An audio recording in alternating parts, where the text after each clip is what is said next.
हरे कृष्णा दंड प्रणाम आप सभी को। तो आज हम भगवद गीता के 2.23 श्लोक पे चर्चा करेंगे। नैनं छिन्दन्ति शस्त्राणि नैनं दहति पावक न चैनं क्लेदयन्त्यापो न शोष्यति मारुता। अनुवाद श्री प्रभुपाद जी के द्वारा। श्री प्रभुपाद की जय।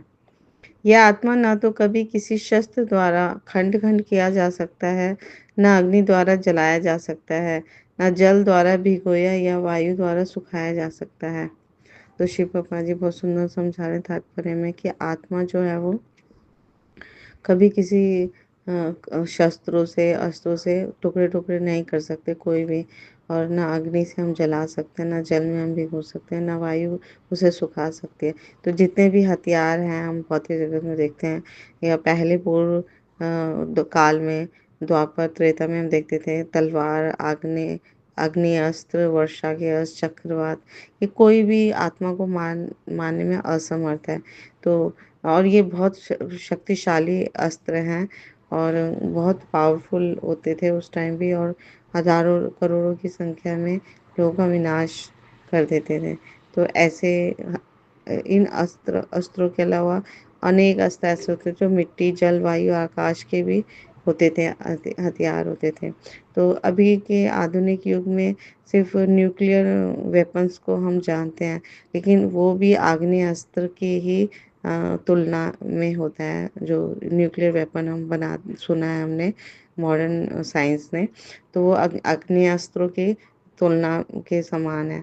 तो लेकिन ये बहुत ही ज़्यादा जो आग्नेयास्त्र या वर्षा के अस्त्र, चक्रवात, ये बहुत शक्तिशाली होते हैं।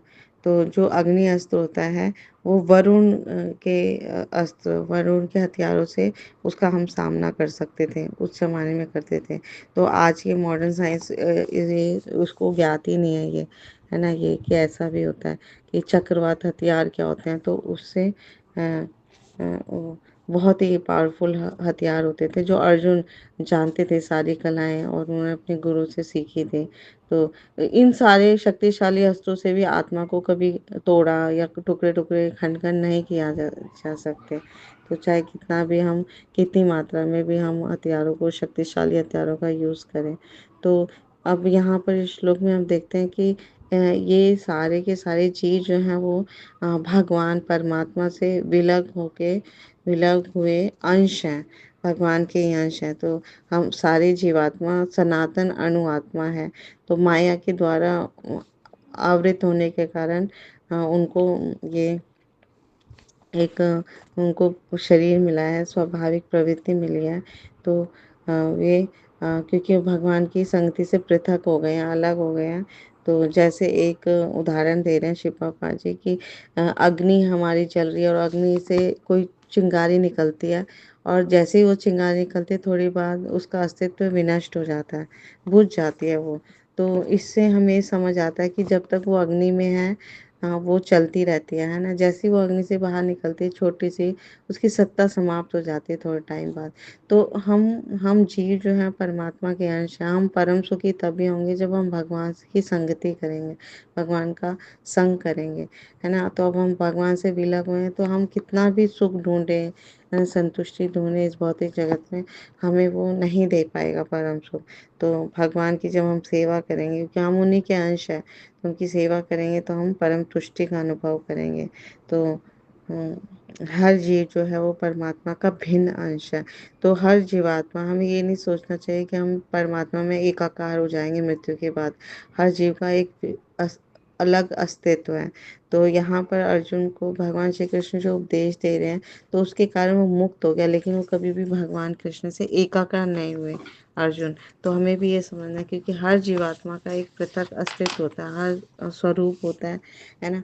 और हर जीव जो है भगवान का दास है। उनका सेवा अगर वो जितनी जल्दी स्वीकार कर ले, भगवान की सेवा को स्वीकार कर ले, वो परम सुख को प्राप्त करेगा। तो और यहाँ पर बता रहे हैं भगवान कि पृथ्वी, जल, अग्नि, वायु, आकाश, ये पांचों तत्व भगवान श्री कृष्ण की अपराशक्ति हैं, है ना। और जो आत्मा है वो भगवान की पराशक्ति है। तो पराशक्ति ज़्यादा पावरफुल होती है ना। तो उसकी जो पराशक्ति है वो अपरा की शक्ति की तुलना में ज़्यादा श्रेष्ठ है, उच्चतर है। तो भगवान यहाँ पर कह रहे हैं कि मेरी जो अपरा शक्ति है ना, या उसके द्वारा निर्मित जितने भी अस्त्र शस्त्र जो यहाँ पर मेंशन है, वो मेरी श्रेष्ठ शक्ति, पराशक्ति यानी आत्मा को हानि नहीं पहुँचा सकते, असक्षम है। तो यहाँ पर भीष्म और द्रोण जो है वो भगवान की पराशक्ति जीव शक्ति है, और अर्जुन के अस्त्र शस्त्र जितने भी उनके पास ज्ञान है अस्त्र शस्त्रों का, वो सब अपराशक्ति है। तो भगवान श्री कृष्ण अर्जुन को कह रहे हैं कि तू जैसे जो बड़े बड़े राजाओं या बड़े बड़े शत्रुओं का उनकी जो पराशक्ति है उसको मार नहीं सकता, उनके शरीर को मार सकता है, यानी अपराशक्ति को मार सकता है, क्योंकि आत्मा जो है वो पराशक्ति है और बहुत पावरफुल है। तो इससे अर्जुन को समझ आता है कि वो हमेशा शाश्वत है, जीवात्मा हमेशा शाश्वत रहेगी, और हमारा अस्तित्व हमेशा अनादिकाल से है और हमेशा ही रहेगा।